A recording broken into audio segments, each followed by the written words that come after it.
Are we live? We are. Yes. Good You morning. are live. Good morning, Jennifer. How are you? I'm good. How are you? Oh, just loving life. I have coffee. Got my morning started talking with my brother Ernest, which is awesome. Nice. Uh, and then, so happy that you like Jess. I want to carry the bag today. Um, Oh, and you mean with the questions to be able to ask you? Absolutely. I've got lots of them. negative. Negative on that one. No, I'm doing good, Jen. Like we're back again. It's been a couple weeks. We had a spectacular uh pop up yesterday. So I Oh my think we gosh. what'd you think Yeah. about that? Well, anybody that does pop ups, like the evening time for us happens to be the magic time. Like we've done pop ups almost, I'm going to say a year, where we do a little preview of what we're going to talk about. And we've done it at different times, early lunchtime, trying to find the right time for people to jump on and kind of engage. And last night was the most engagement we've ever had with a pop up. And we've never done it like a late evening time. So, like, that works. Our people are not taking away from work, and they're relaxing and chilling and scrolling through LinkedIn and YouTube.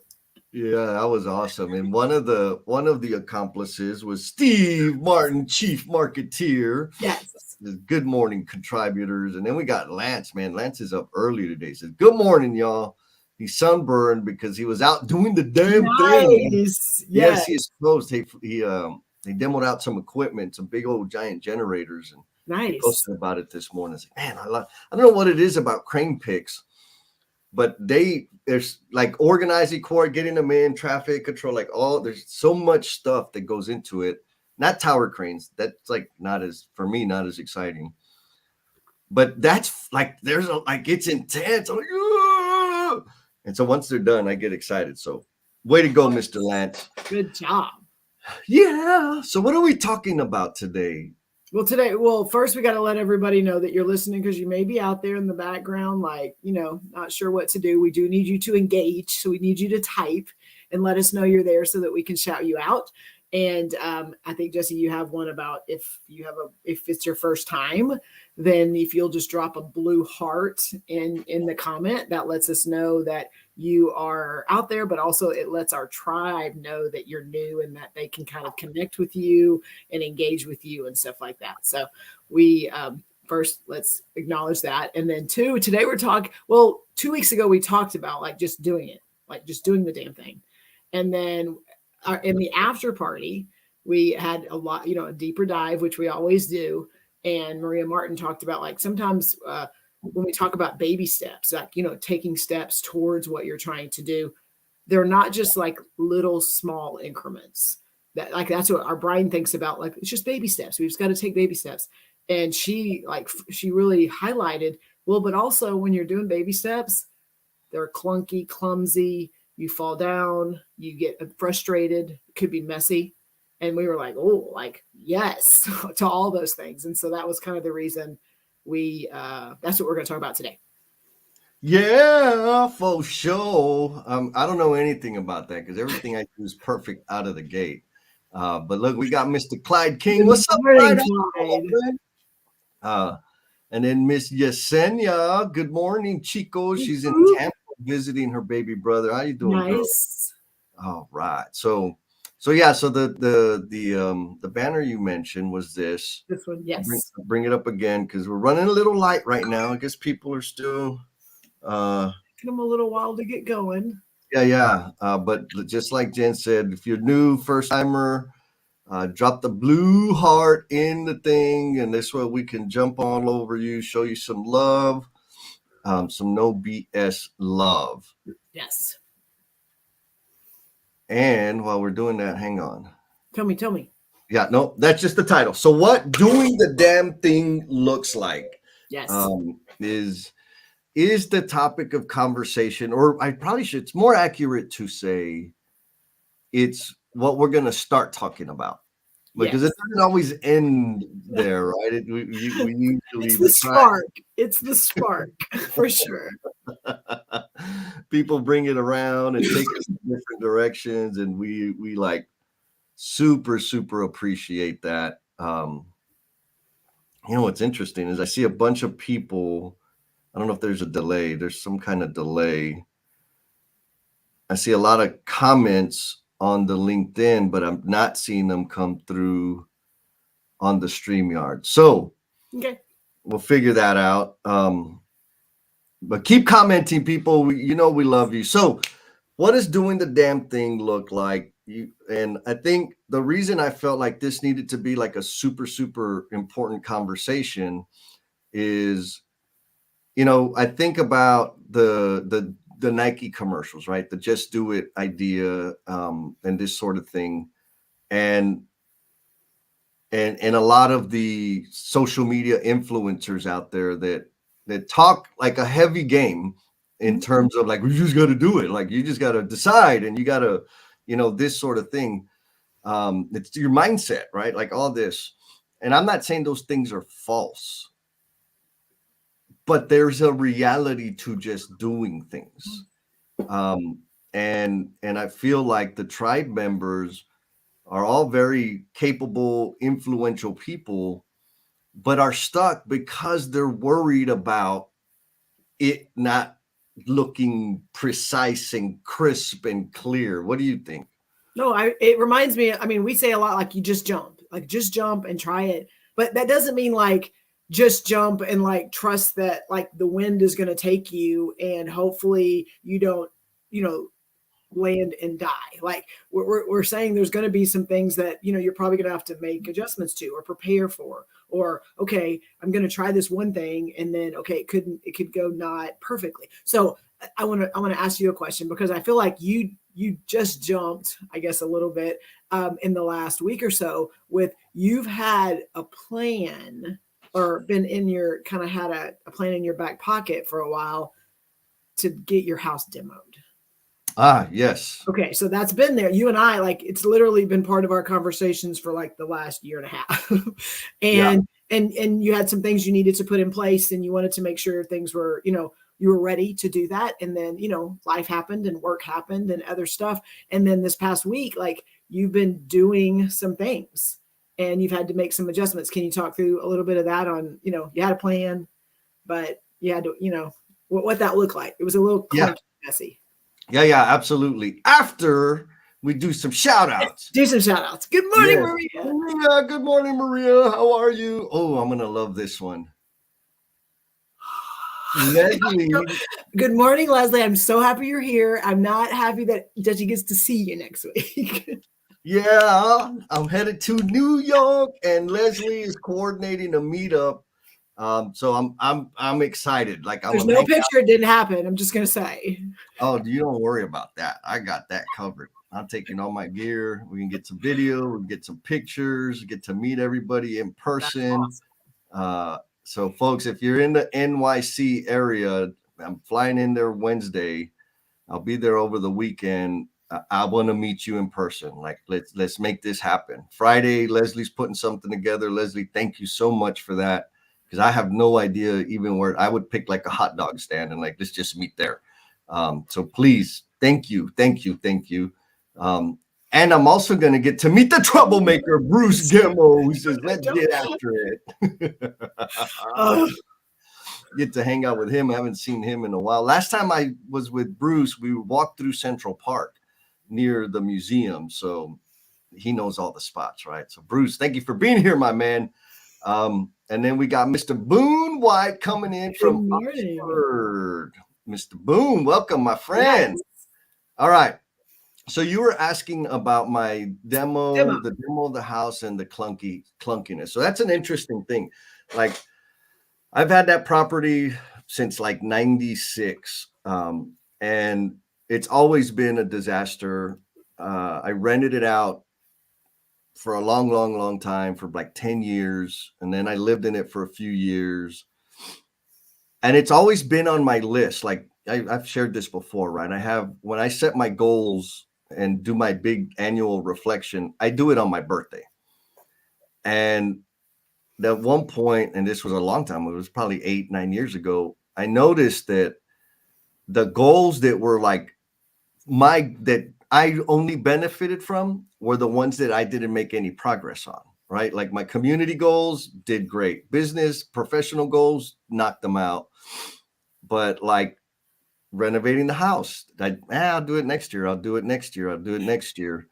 Um, and so anyways, when I made the leap to start my business, you helped me get clear on the sequence of things. Because I was like, no, I got to build a house first, and then I can quit my job, and then da da da da. And then you were like, well, isn't it faster to buy a house? Like, oh yeah, duh. And I can build the house on the other property because I have another property. So, anyways, moved over here, and I had planned to start the demolition last month. Like when at the beginning of the year, I was like, okay, in June is when I'll do the demo. And because of my nature of starting new things and whatever, it got pushed into July. And so I just last week received the dumpster and started demoing the damn thing out, which like ordering the dumpster and demoing it out, like that's not hard. That's like super, super easy. But for a lot of weird reasons, some that I don't really understand, it was very easy for me to deprioritize that thing. And like more than a year, we're talking like 15 or 20 years that it's been on my list, and I just didn't do anything with it. I think part of it is like clarity and bandwidth. And so here we are now. Fast forward, I've been in business for myself, and I've been very intentional about managing the amount of time I owe people so that I can have thinking space and actually take action on some of the things that are very personal to me. So anyway, so started the demo, planned on like, okay, 3 days I'll have it demoed out. Day one, I'm in there and it's like a damn oven. I demoed for about an hour and a half. I'm like, hell with this, man. I need it. Like, I didn't have enough water. I was like, you know, doing it in the middle of the day. Yeah, it was the middle, but it was in the shade. Like, I'm not outside in the sun. In Texas. Yeah. And so, you know, when you're out there in like working hard, right? Running track or back in the day, and you get like, it's so hot that your head is like, that's what it was. Like, oh, okay. So this is not going to happen in 3 days. So I've had to readjust that plan, but the goal is the target's to get it done, get that phase of the demo done by Tuesday, because I'm headed to New York City. And Leslie says, if you're in the new NYC area, DM her to join in our gathering. Everybody's welcome. Thank you, Leslie. Man, she's a gangster. Okay, so another question though, because as you and I were talking about like last week, and you having to make adjustments and some of the struggle that you were dealing with, like because you and I talk a lot about like respect for people, valuing people, like our industry, and like how there's this huge gap, and like we don't value people that are doing some really hard work. And so you kind of said, as you were struggling through doing doing the demo, you were like, man, like I'm in here for like a day, an hour, 2 hours. And you kind of had you already knew it, but you were just like, there's people out there doing this all day because that's what they get paid to do. Yeah. Yeah. I mean, that's the reality. See, on one hand, there's some reality. Like Steve's like, yeah, sure. 3 days. Everybody says that. A big part of my work that I do is my business. What services I provide is helping redesign or remove the burden in poorly designed work, right? Because I've been there. I know I know how horrible it can be. I just had a conversation with Ben Reimers, who's going to be the podcast interview yesterday, about that. Like he came up as an electrician. He's been out there, so you know how hard on the body the work is. And then it's compounded with disrespect and dismissiveness and just oversight, like just poor conditions in terms of the way we treat each other in the construction industry. So like that's my thing, right? That's where I spend my time helping leaders do it differently.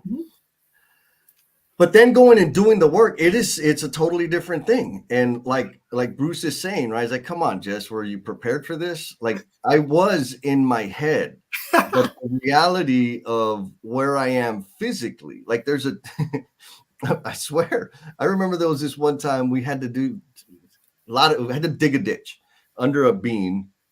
We had plenty of space overhead. It was at a school. And I got in there and I was digging the ditch, and the team out, the two guys that were working down there with me, they're like, dude, like, stop. I'm like, what do you mean? Like, I'm just digging. And I was able to do it like for hours on end, take a break, drink some water, get back at it. But I was in condition to do that, right? Because I was doing the work all the time. I'm soft. Like I've been like, you did say that. You're like, man, I ain't got it like I used to. Or like the country song, I'm as good as I once was, right? Like, so doing that and feeling that again just reminded me of like, man, there's people out there that are suffering and doing this. And like I think the painful thing for me is a lot of them are doing it because they don't have any other option. Mm-hmm. And they're putting up with bullshit from people. That's it. They're in conditions that they feel that they have to accept that. And they have to like just that's just the way it is. And you and I try very hard to highlight and focus on areas and people that are making adjustments and are trying to do better when it comes to our trades and people out in the field that are having to do some really hard work. Yeah. And you know what, the other thing that came to mind is, you know, construction's a gigantic, enormous industry. There's tons and tons of people out there. I've had the privilege of traveling the country for different organizations and being exposed to hundreds of leaders and leadership styles. Mm-hmm. And I am 100% convinced that the leaders, and I'm not saying companies, and there's a specific reason for that, because companies are great at branding. Yes. It comes down to the people. Mm-hmm. And so the leaders that demonstrate appreciation for the men and women that do the work, they're going to outperform everybody else. Like that, me sweating my buns off and like flaking out after 2 hours. If because somebody you didn't have enough Gatorade. Yeah. Like, but if somebody was on me, like, you need to hurry up, and why are you doing it? Well, like being what some people experience out there, I'd have been done in 15 minutes. Like, piss on you. I ain't dealing with your bullshit and suffering. Like, no way. Mm-hmm. So the leaders out there that are making an investment in their people, that are providing a venue for people to thrive and grow and experience respect and appreciation, those leaders are going to kick everyone else in the face, hands down. So like, it's not just the workforce that's out there in the field doing the work. It's also the generations that are coming up that are also not going to tolerate the typical old school, shut up and get things done. And that's not to say that I don't do that too, because there's times where I'm like, shut your damn mouth and get the freaking work done. But that doesn't work all the time. Right. So I know you're probably going to go to some comments so we can keep moving, but I do want to give a shout out this past week to what you just spoke to. So Adam Hoots, if you're not following him, you should, because he's part of everything we touch usually. But he gave a shout out this week he did a post on Chris Evans, and yes. You have not seen the post, and it goes to what you just said, that it's not about the company.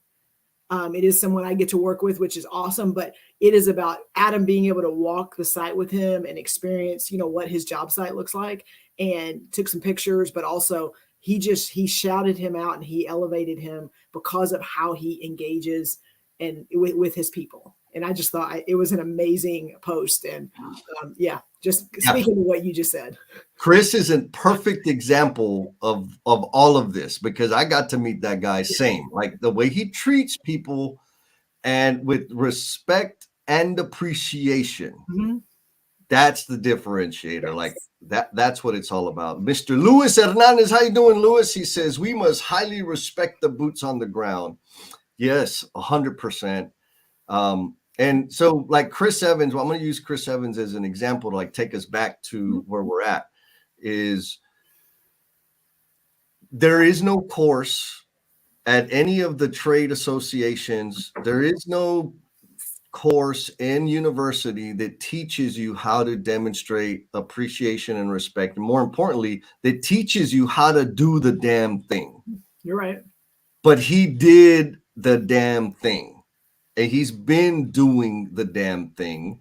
And I'm sure early on it wasn't comfortable for him. I'm sure it was funky. It was weird. Speaking of funky, Vince Trevino coming in from the 210, baby, the two time. Vince knows all about that. We got Mr.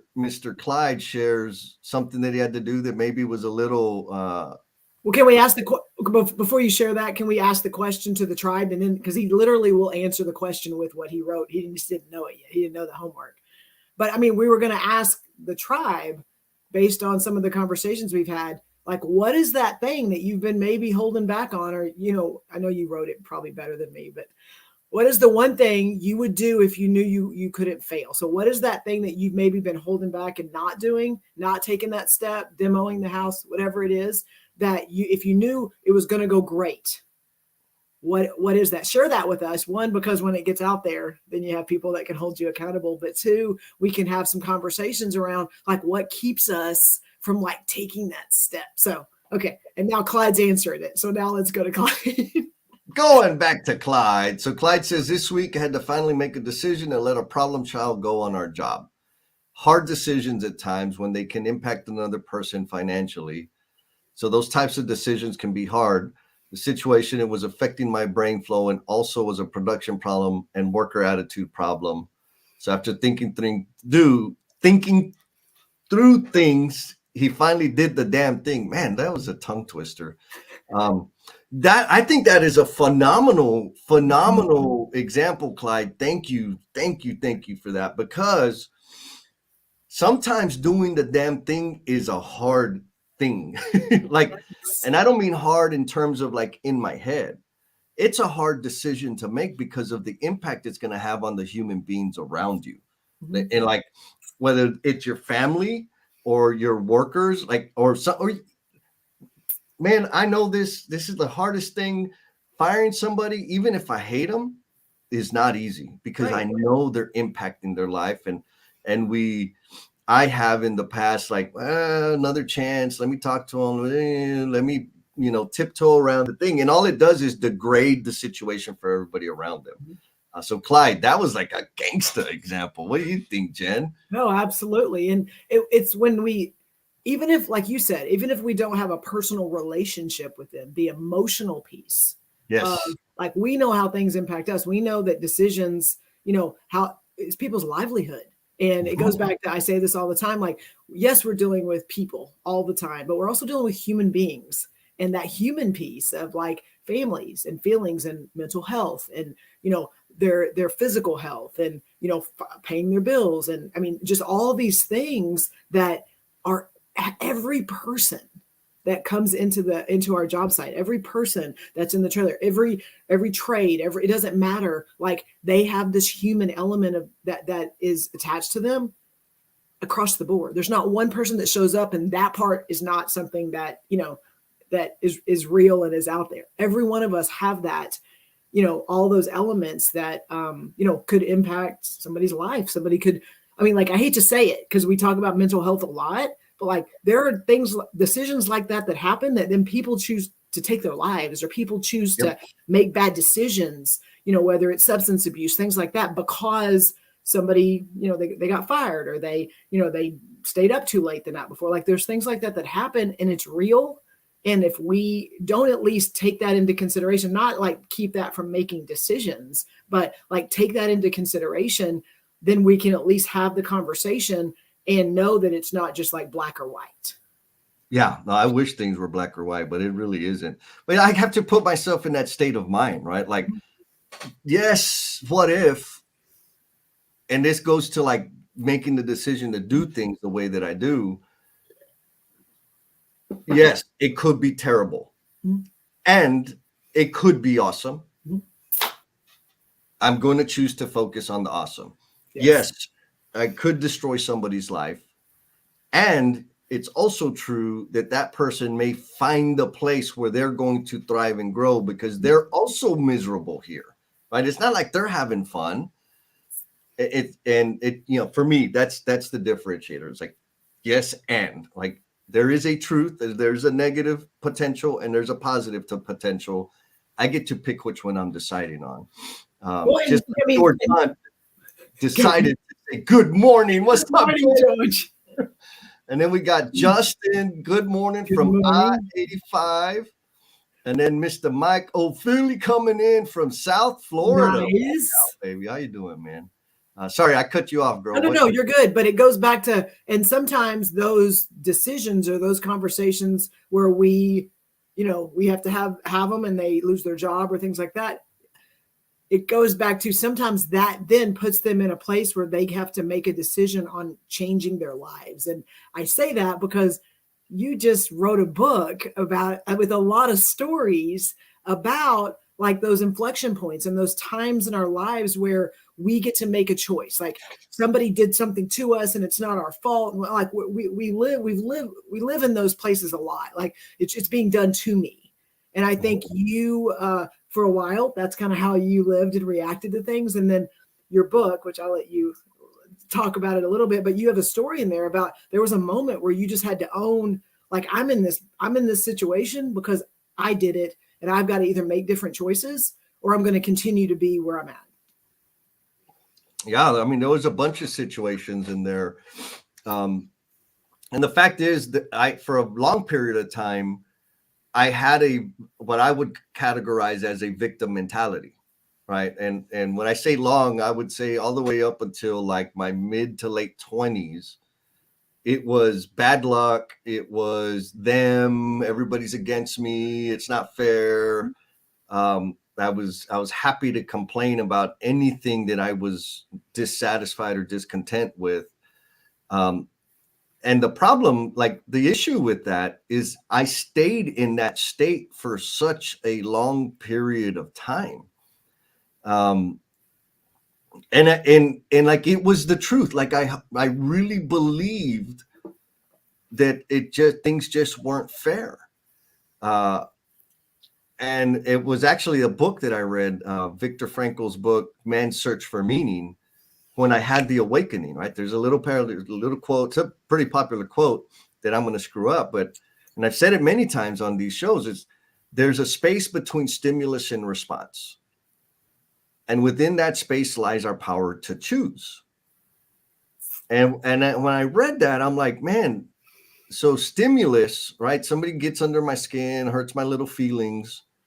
My response at that period of time was self-destructive behavior. Mm-hmm. And I was blaming them, like, it's your fault that I'm going to go do this thing, like that I have to do this thing. But I had a choice.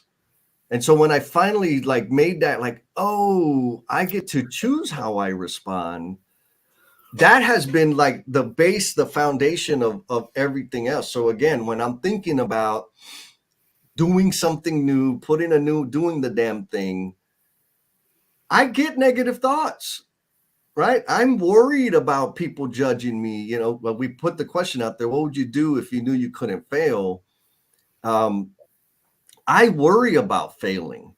But what am I really worried about? Because I fail a lot.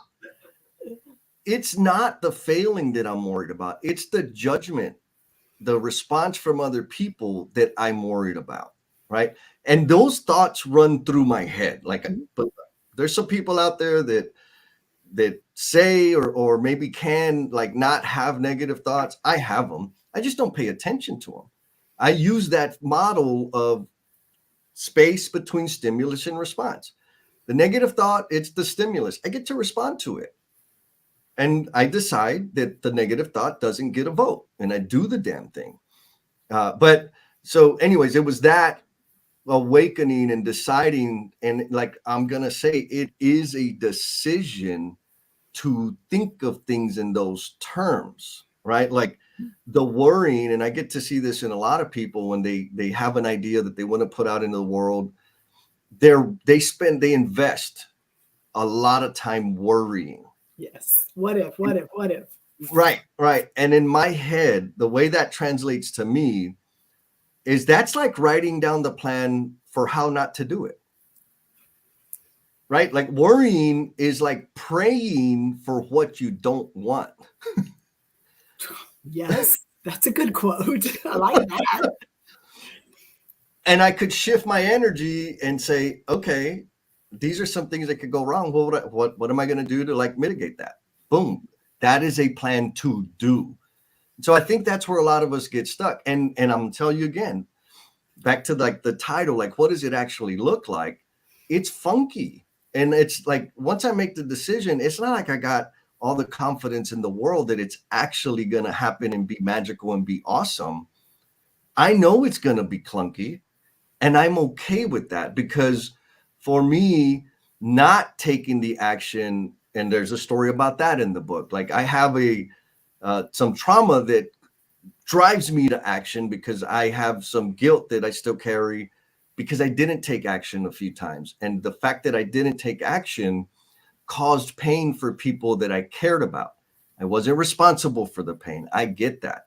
But I know for a fact that the day I took action, it changed.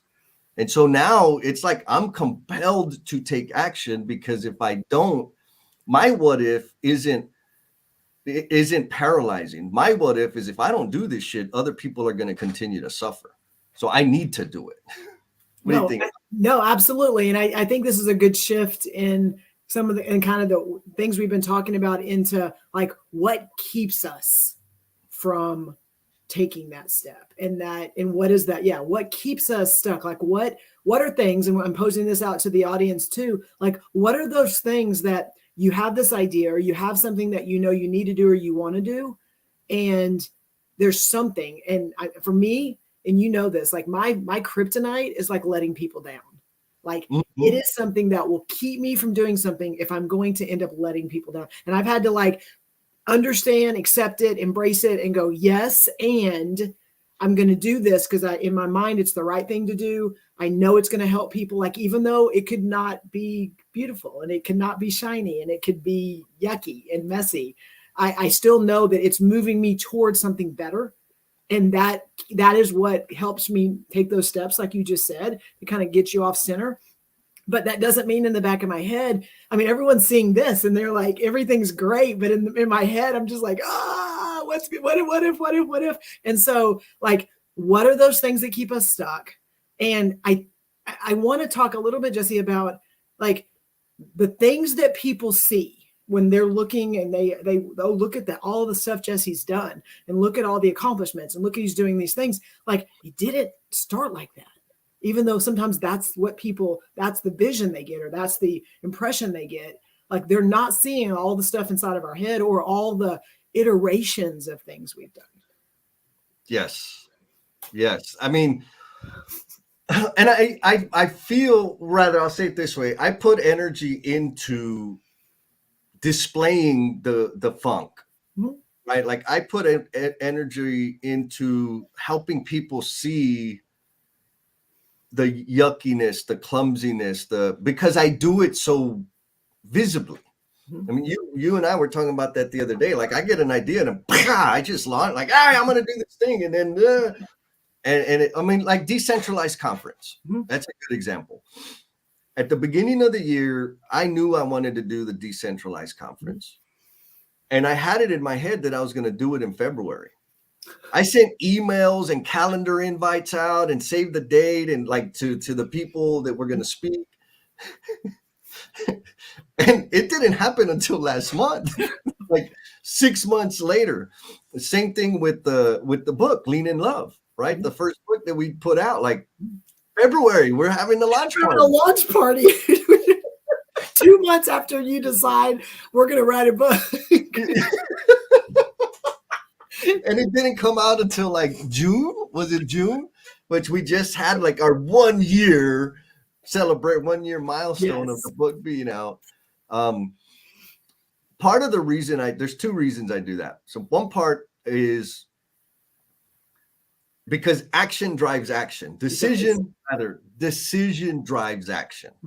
I made a decision to do to do decentralized conference. I put it out there. People were like, yeah, let's do it. And I'm like, oh crap, I'm overloaded. This doesn't make there's no point in doing it right now. It doesn't exist. I can delay it. You had a lot going on that month, and you were just going to add one more big thing. had a ton going on. Davis Hambrick actually was the one who helped me realize, like, Jess, like, how are people going to keep up with all of the stuff that you're putting out? I was like, oh yeah, that's a good point. And so I went back and, did some strategizing. No BS or Lean in Love, same thing. Like, just put the damn thing out there. Let's make a decision. And then that drove the action, right? It made things happen. And the other part of the reason I do that is because I really want people to, if they can remember and go back and see, like, oh, this dummy did that. That's what he was doing the whole time. Like, it was messy, it was funky, and look, I didn't blow up, I didn't disintegrate, right? Like it's fine. People are still following you for some reason. Yes, and I'm still able to serve, right? And maybe there's a third part to that, is whatever is in my head is perfect for what I appreciate, for what I like. The only way for me to learn what other people are going to appreciate and value is by telling them what I'm thinking. And then they'll signal to me like, that's stupid. Like, I don't like that. What if you did this? What if you did that? Da, da, da, da, da. So for me, it's like, I got to put it out. It's like the sampler platter, right? You got to put the sampler platter out so people can taste, and, ooh, I like the flautas, and, oh, I like the nachos, or, this guacamole sucks. And then you can learn, like, what to actually serve up long term. And we got some comments. Yes. So Dr. Adiola Mead says, loves the quote about worrying. Yes. That was good. That was really good. Worrying is like praying for what you don't want.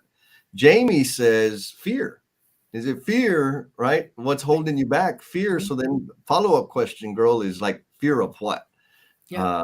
Because I think that's an important, like, sit down, chew on that, and understand of what exactly. Bruce says, it's difficult. Negative thoughts can give you awareness of real concerns, and analysis of its reality may be hard to pinpoint, but you have to address it. So Bruce, I'm just going to spill the beans. Bruce had a while back had reached out, was talking about interested in getting his voice out there, sharing his thoughts, because he's a super intelligent man, got a lot to offer. And he just recently started doing a live stream. They do a live stream, I think, on Sundays on architecture. And I listened to it. And it's like, they're smart. Like, you ever be around, like. I know. Thomas LeMay, I'm telling you, every time I'm in a space with him, my knowledge just grew. Yeah. I'm like, I don't even exactly understand what you're saying, but I know you're saying smart stuff. So I'm just going to keep listening, and maybe I'll learn something. Yes. But it took time, right? Whatever that process time is, I think it's important. And I also know it can be cut. Like, it can absolutely be cut in half, because I cut it in half all the time. Look, Maria, truth, right? All of the iterations, it may appear I fly by the seat of my britches, but what you don't see are plans 1 through 3B, or 1 through 38. Sorry, that's an 8. So yeah, I mean, that's the deal. I don't know. It's the perception, right? Mm-hmm. And so I want to like address, when you talk about like the action, and like those are the things that people see, but also what we get judged on, what we get, what people can attack, the things that are visible. And so what it made me think of, and this is it just follow me, because I think I can get us there, is, so I'm Catholic, and we have confession. You go to confession, and so as I was coming into the Catholic Church, in learning, all the different things as venial sins, and all the things that you are held accountable to, a lot of my questions were, okay, but what if, like, it's in my head and it's something I'm thinking about, but like I don't act on it? And those were questions I was asking, and they're like, well, that it's not a sin to think it. It's a sin when you act on it. And it reminds me of exactly what we're talking about. Like, all the stuff in our heads, like, it's just in our heads. Like, there's no accountability, and there's no, judgment and things when it's just in our heads.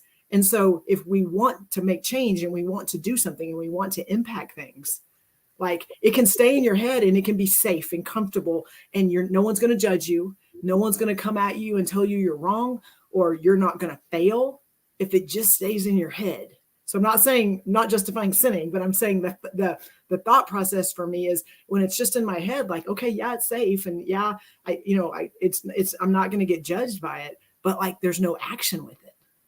And so how are you taking all of those thoughts and ideas in your head and turning them outward and taking that baby step? And I want to transition into that conversation about taking that step that does look clunky and yucky and messy and things that maybe, they're not that comfortable place. Because when it's in our head, it's like we can protect it and we have the narrative and we can kind of say this and say that and we can make it not look so bad. But how are we growing from that? How are we learning from that if it just stays in our head? I think that's that's my compulsion, right? Is, okay, you got an idea and you're not doing anything with it. And I know, well, I'll speak for me. When I don't take action, I stay in the same place in terms of my personal growth, right? That's what you're saying. It's like, I don't grow. Yes. I just stay there. Right. And look, so Maria, you are not your thoughts. Right. But we let our thoughts really, I feel 100%. Like we let our thoughts dictate us, right? Like they take control of us.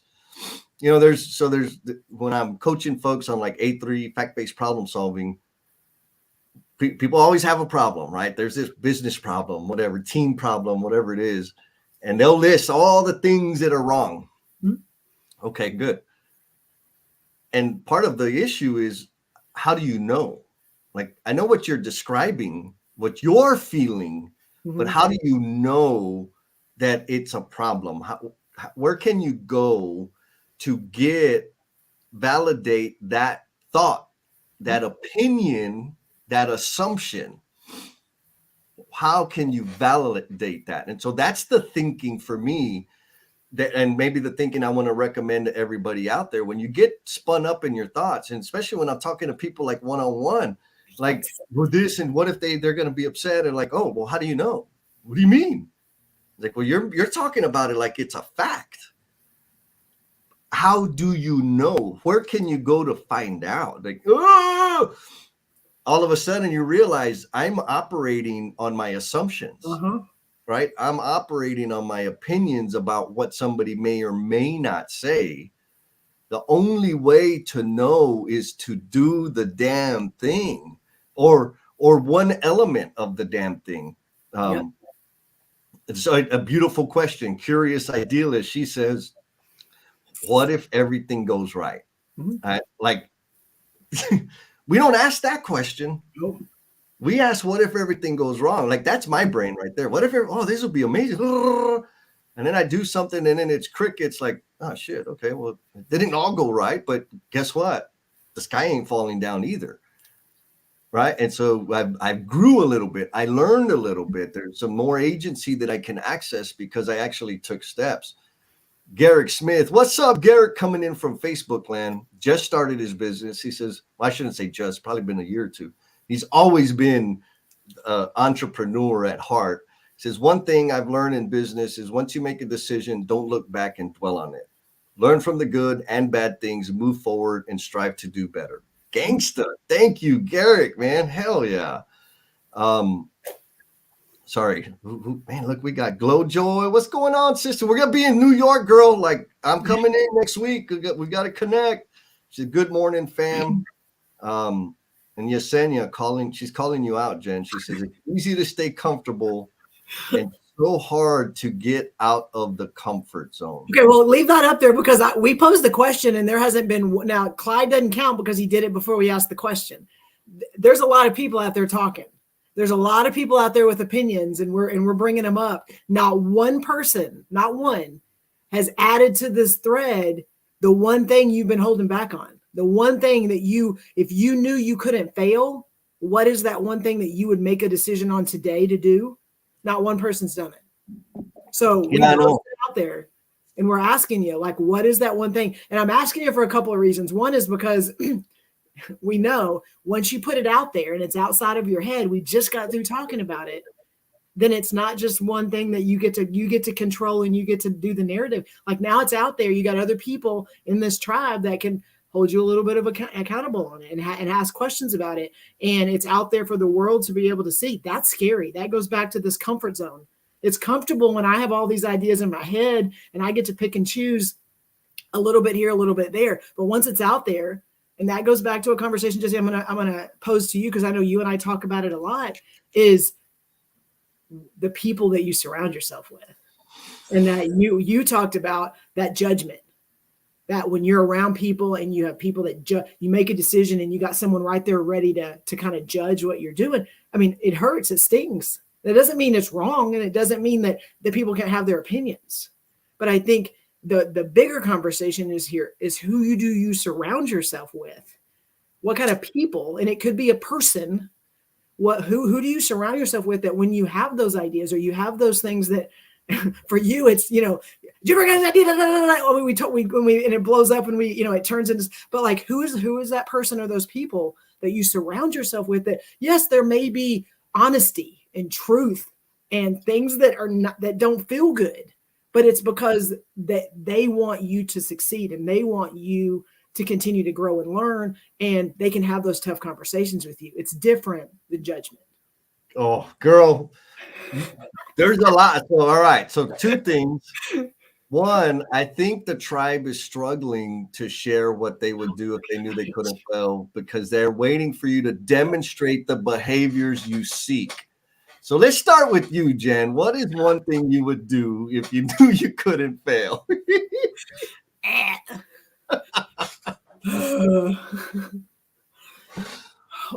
It's not so much a thing, it's a behavior that for me is I've struggled with like my entire life. And so control is a big deal for me. and it started early, single father, raising 4 kids, oldest of those 4 kids, responsibility, accountability, like being in charge of a lot of things and making sure things were the way they should be, was something that was on my plate and I was responsible for very early, like 9 years old. And so growing up, being able to manage things and and have things the way they're supposed to be and having control of things it's kind of helped me be in the position I'm in, but also it is how I live. And I also have 2 girls that are 12 and 14. And if anybody has kids at that age, you realize you don't have a lot of control of some things. And I have struggled to like hold on to that control and get them to fit inside what I think needs to be happening. And it's caused some conflict and some struggle. And Jesse, you and I talk a lot about, like, sometimes because I'm trying to live in this place that I've always lived, I get frustrated a lot and I get angry and upset and mad. And it's not my fault or their fault. It's just because I have not been willing to like let go and just be there and let someone else make a decision or let someone else take it and do it. And I don't get to like dictate it. And so for me, that thing that I've been holding on to that I've it's going to be ugly and yucky and clunky, but I've tried to like let go and post something and let someone else make the decision. And whatever the result is, spends a little bit more money. We waste something. It doesn't go exactly the way I want it to. Like, the world is not going to stop spinning, and tomorrow's still going to come, and someone may be a little bit happier, and they may not be they don't feel as judged, and they don't feel that I'm trying to control it. And they, their smile is a little bigger. And like those tiny little things for me are like validation that I need to do more of it. And it's still so effing hard. So there you go. Yes. Yeah. And folks, I'm a witness. I've been here party to see the conflict that comes from that thinking. And for a long period of time, to like, Jen was more comfortable writing a book and live streaming with me than ordering the damn nachos. And she just now started ordering nachos like that.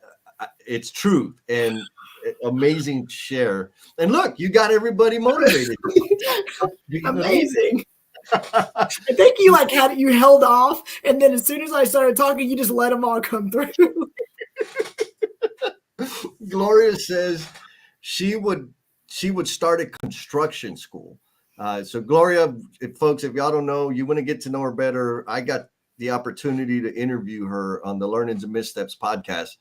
Tons of energy, super awesome. But she would start a construction school if she knew she couldn't fail. And just like Jen, Jen, you made a comment on the pop-up, like, be careful about letting me know about you don't know, Gloria. You don't even know. You don't understand. Again, a couple of reasons why we're asking y'all is we want it out there because you're in a safe space and you have people here that will absolutely support you. But if you don't know already, if you have an idea, something so small, something, that maybe you're wanting to act on, but you're not sure, the one thing you need to do is let Jesse know. Because as soon as he knows it, he is not going to let you forget it. I like that. I love it. Yes. And Yesenia says, I see you calling us out. I've been contemplating starting my own business. Oh, girl. There's so much that I don't want to go too far off, so keep me on track, Jen. But okay. An observation I made, I had a conversation with Thomas yesterday about like entrepreneurs, and because the next decentralized conference is going to be focused on entrepreneurs. And I think here's what I think is, when I think of entrepreneurship, I'm not necessarily thinking of starting your own business, quitting your job and leaving all the comfort and solid things that you have. What I think is, there are people in organizations that organization is so big, it's going to move too slow and you're losing steam and you're wearing out and you give up and lose your flavor for life. Mm-hmm.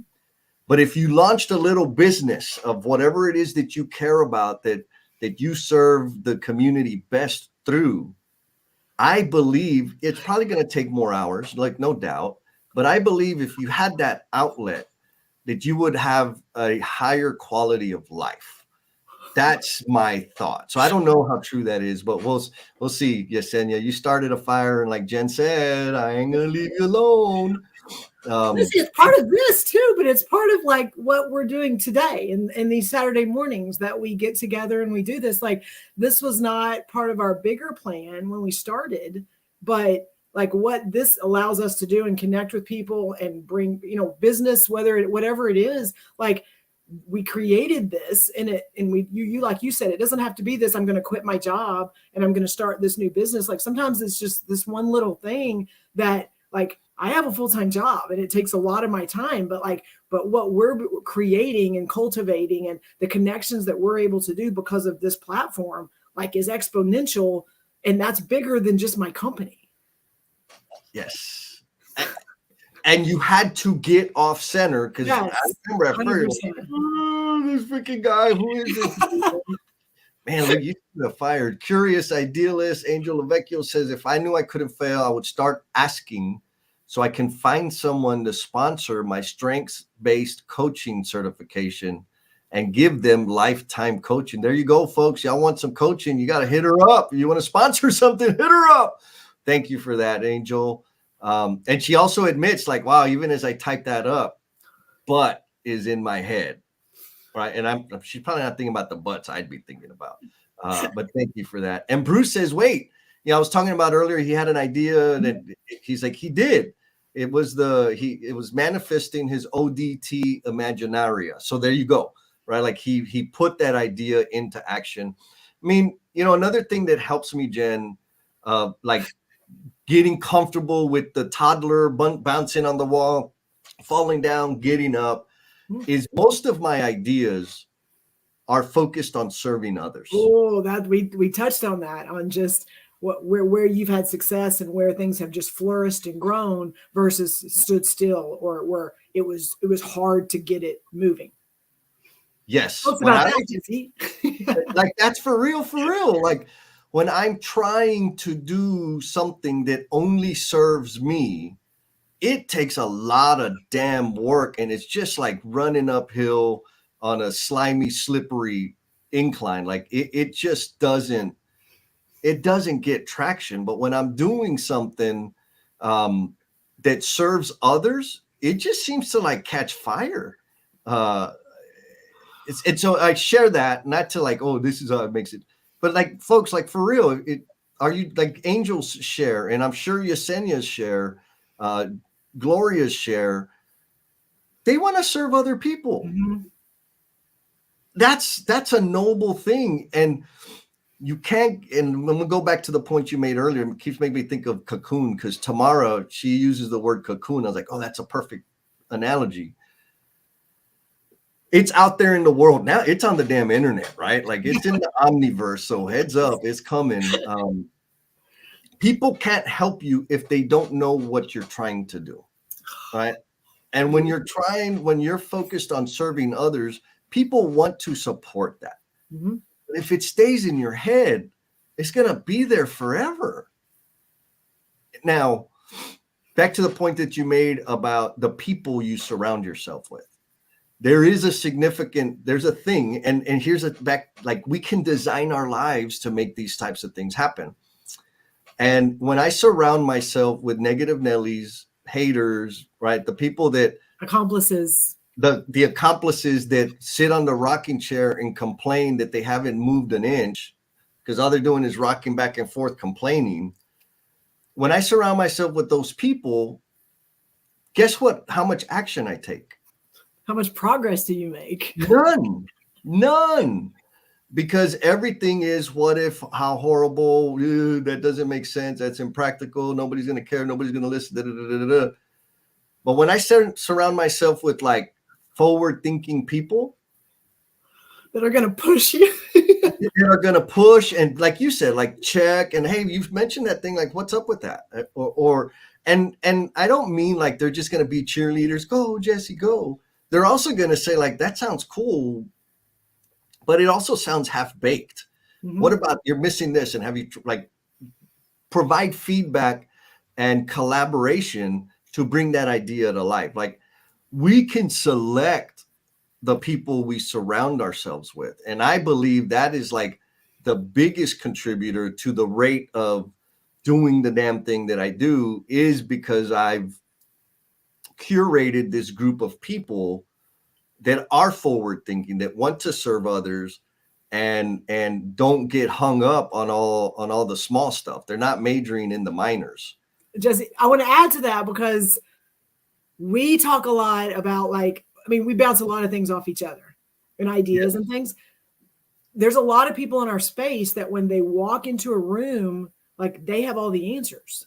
I don't feel like there's a lot of those people in this space, because we bounce a lot of things off each other. But if we're not willing and open to understand we don't have all the answers, and that we need help, and that there are going to be people out there that you may have a semi, idea or something that you're kind of tinkering with. If you can just let go, and I'm telling you, it's hard. We think it's easy, but it's hard to let go and go, I need help. And someone else may say something or throw an idea out there that could make my idea explode. And we have two choices at that point. We can go, hell yeah, let me grab that, and I'm going to go and I'm going to make this happen. Or we can bring them in and they can be part of it. And I'm just speaking from experience, almost to the point of that it's one of my things, that one of my faults is when you can bring people in and let them be part of it and shine the light on them and elevate them and really, I guess, elevate them. It always ends up being bigger than you thought it was. Oh God. I know for me, because I almost do that too much. Like I need to sometimes own that, okay, I'm doing some cool things. But when you bring other people in and let them be part of whatever it is you're trying to do, whatever the end product is, like you couldn't even conceive it by yourself. 100%. Yesenia just echoes that, right? If it stays in our head, it stays in our head because we want to do the damn thing all by ourselves. Right? Although knowing that we know that things happen more effectively with help and not on all our own. And I like Thank you, Yesenia. Beautiful summary. Reinforces the point you made, Jen, right? And that's kind of the power of everybody sharing it here, because now it's there and people can breathe into it. There's a question in here that I think, where is it? Gosh darn it. Well, here, Justin Uyar says, if I knew I could not fail, I would implement the real idea. Oh, what's the idea, Justin? What's the idea? You can't. Okay, this is like still water skiing. Like I appreciate the response, but you're still not giving us the idea. Like, what is the idea? But I love this point. Is the water skiing, Jesse? We talk about it all the time.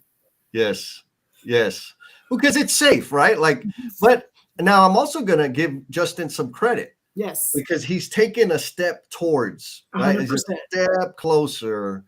But we ain't playing horseshoes here, right? I play cornhole. Come on now. Or cornhole. Well, look, so Curious Idealist Angel says about her idea, she's written up a draft about the Gallup certification to start sending, but hasn't sent it to anyone. Like, girl, send it to me.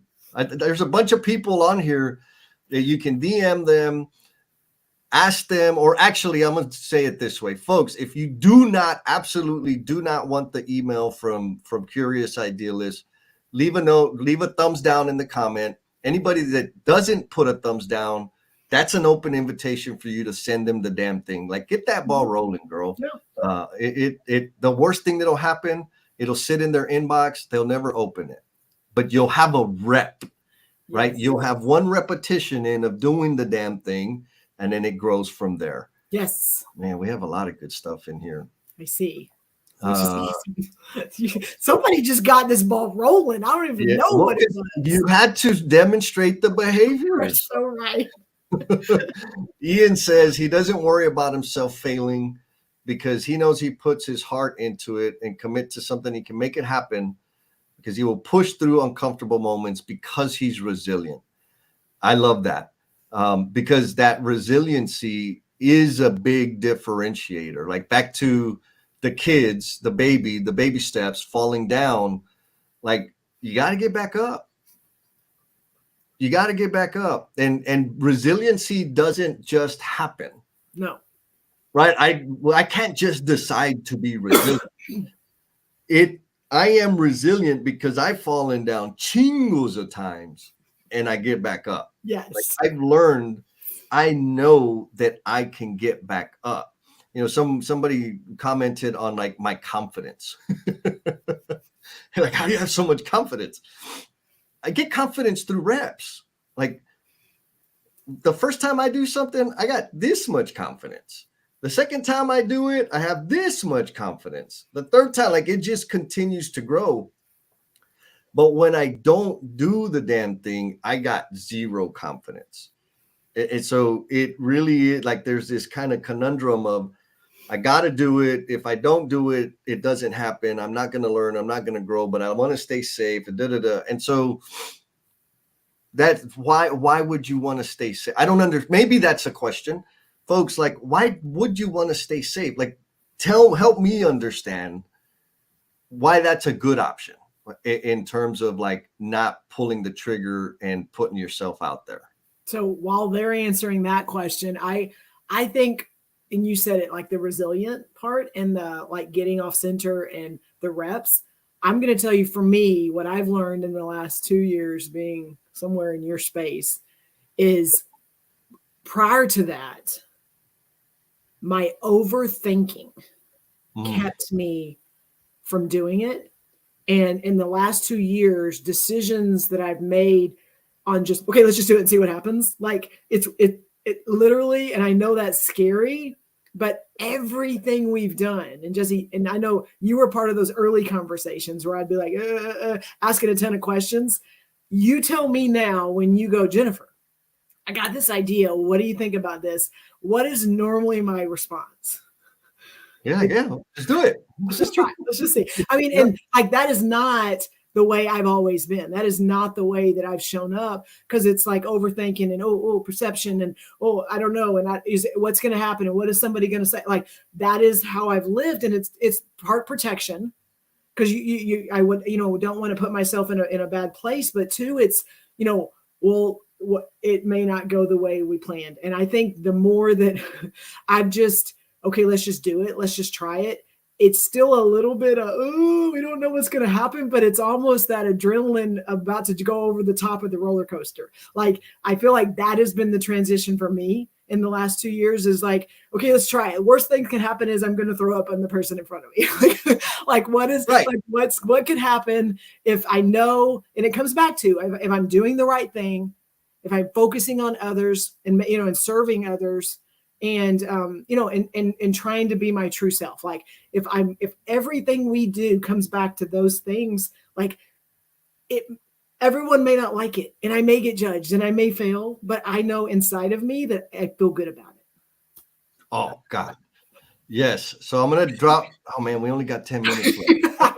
Stuff coming. So here's the question I was looking for earlier, and I want to pose it to the audience, and I'm going to jump back into some extra comments that have come in. Justin asked, is comfortable a bad thing? That's a fabulous question. That was a good question. So folks, what do y'all think about that?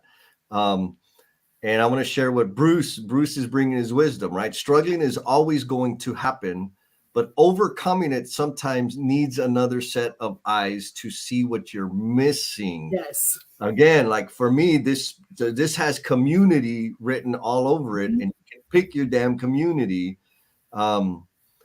Curious. So Angel Curious Idealist, she says, fear of not getting a yes. Even though logically, I know that not asking automatically means I don't get a yes.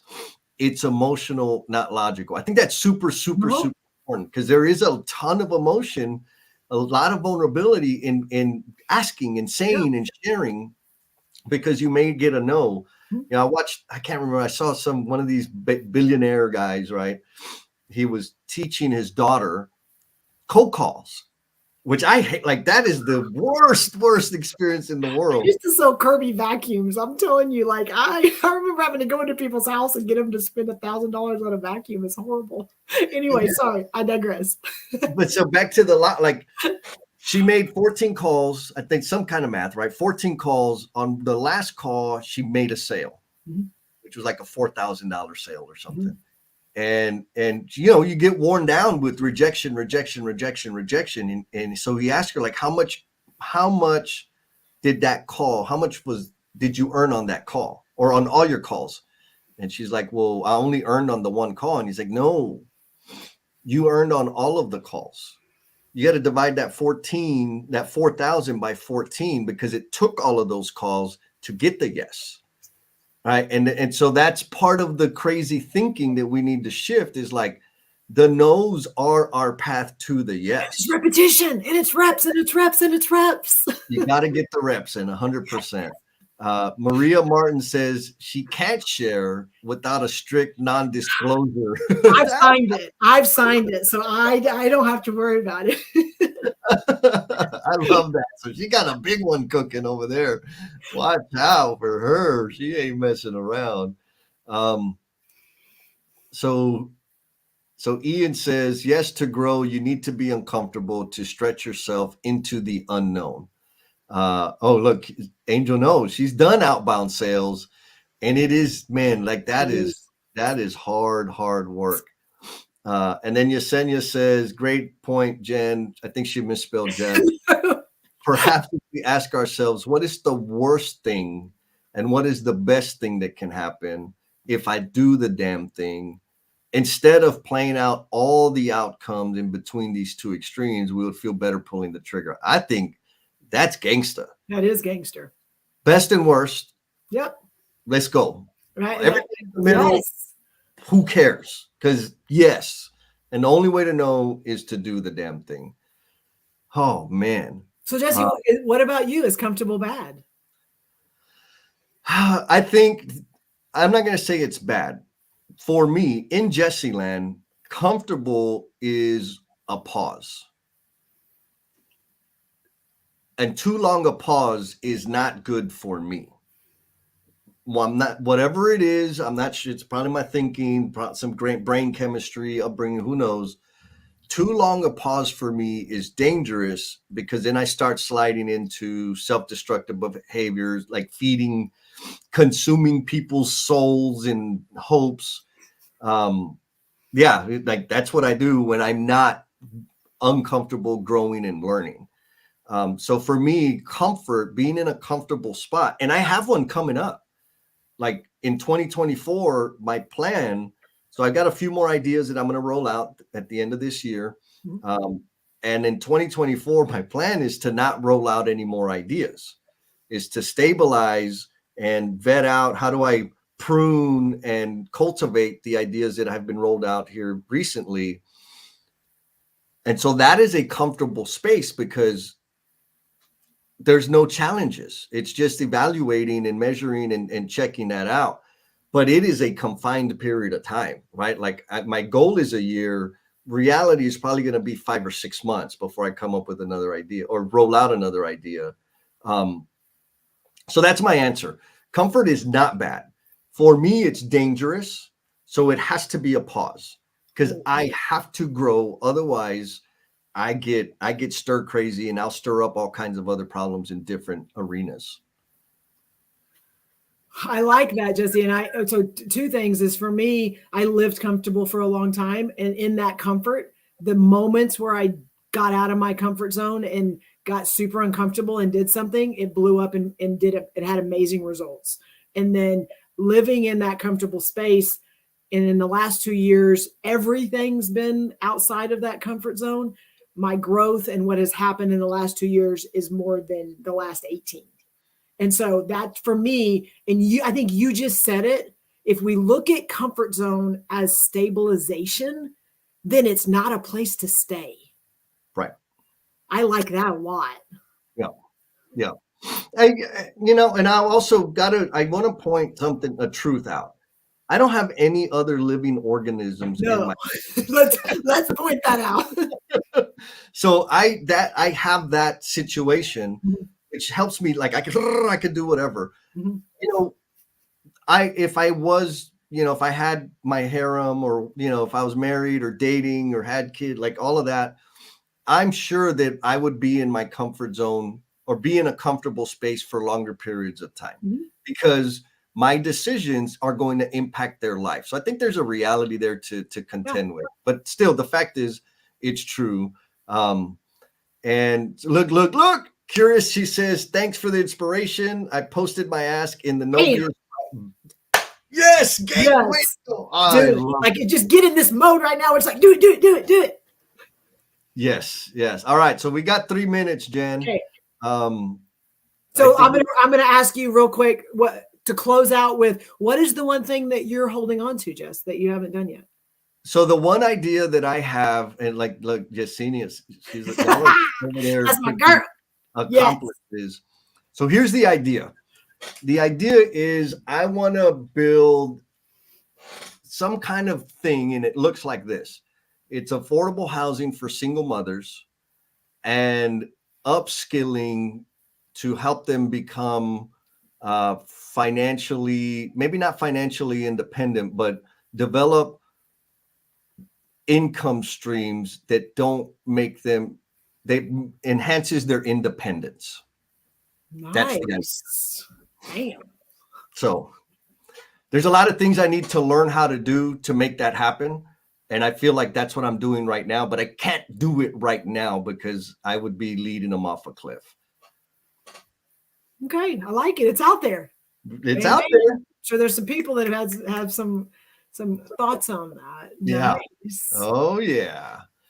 So we have an after party, don't we? Oh, we do. I need you to carry the mantle here for a second, because I got to share the link. Okay. So I'll give my final thoughts. And so we've talked a lot today about those baby steps. We've talked a lot about that fear of failure. We've talked a lot about that comfort zone stabilization. So my thought, I guess, because I do have some of those organisms that I am responsible for. And so my final thought is, all this conversation we're having today, that's great. And I think each of us have taken some things from it, but I want us to remember that people are watching, they're paying attention. Sometimes we may think that they're judging, or they're throwing shade or whatever. And Jesse and I had this conversation yesterday, I think on the pop-up, but they're paying attention.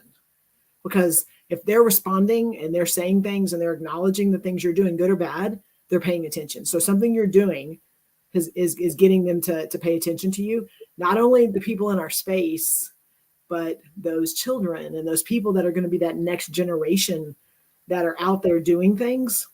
So when you exhibit those behaviors in front of them and with them, you are helping them form what's going to make their humanness. And just don't forget that, because I've had to, like, I feel like I was shifting back and forth on this space and then home space. And it's been very uncomfortable, but it's helping them be able to make and have some of these conversations and these decisions and trying new things and stuff like that. So just remember, like, those little nuggets of, you know, of the people that we influence. Yes. And yeah, like, yes. And, I mean, we're creating their parameters and their limitations through our behavior. Yes. And Yesenia says she has the second book. Oh, girl, I need to hear. You need to let me know how like which stories stuck to you the most. Thank you for getting the book. So I just posted the link on the Facebook and the YouTube and LinkedIn to the after party. Thank Jen. Good job on sharing your thing, that one thing, and inspiring the tribe to go ahead and share those folks. Like Angel, thank you so much for like taking that big step, folks. We need to support each other and put it out there, man. Like that, the only way it's ever going to happen is if we let it out of our head. You have beautiful things in your brain that you're robbing us the joy of experiencing. So if that helps at all, keep that in mind. And everybody else, after party, and if not, after party, yes. Boom, boom, boom.